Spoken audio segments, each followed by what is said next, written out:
Thanks, gentlemen. In a July open hearing of this committee following publication of the Mueller report, the Democrats engaged in a last-ditch effort to convince the American people that President Trump is a Russian agent.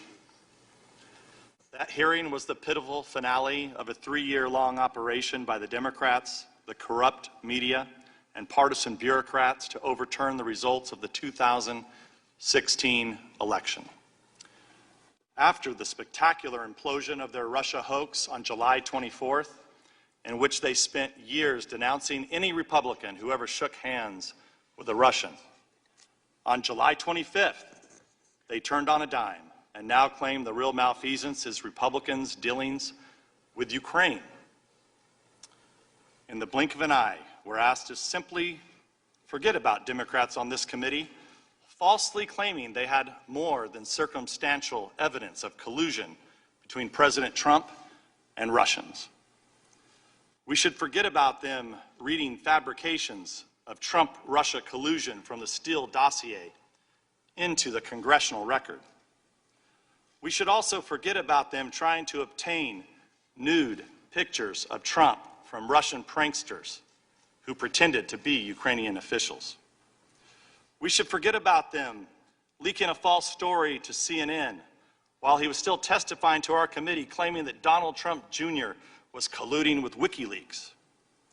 And forget about countless other deceptions, large and small, that make them the last people on earth with the credibility to hurl more preposterous accusations at their political opponents.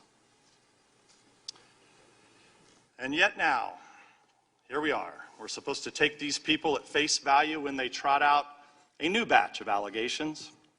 But anyone familiar with the Democrats' scorched earth war against President Trump would not be surprised to see all the typical signs that this is a carefully orchestrated media smear campaign.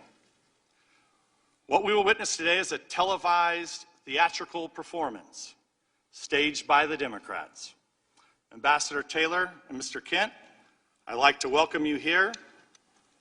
I'd like to congratulate you for passing the Democrat Star Chamber auditions held for the last weeks in the basement of the Capitol.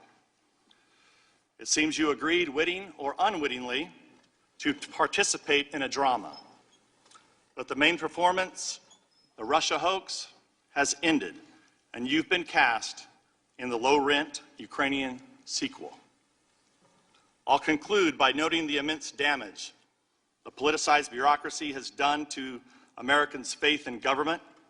Though executive branch employees are charged with implementing the policies set by our president, who is elected and responsible to the American people, elements of the civil service have decided that they, not the president, are really in charge. Thus, as we'll learn in these hearings, after expressing skepticism of foreign aid and concern about foreign corruption on the campaign trail, President Trump outraged the bureaucracy by acting skeptically about foreign aid and expressing concerns about foreign corruption. Officials' alarm at the president's actions was typically based on second-hand, third-hand, and even fourth-hand rumors and innuendo.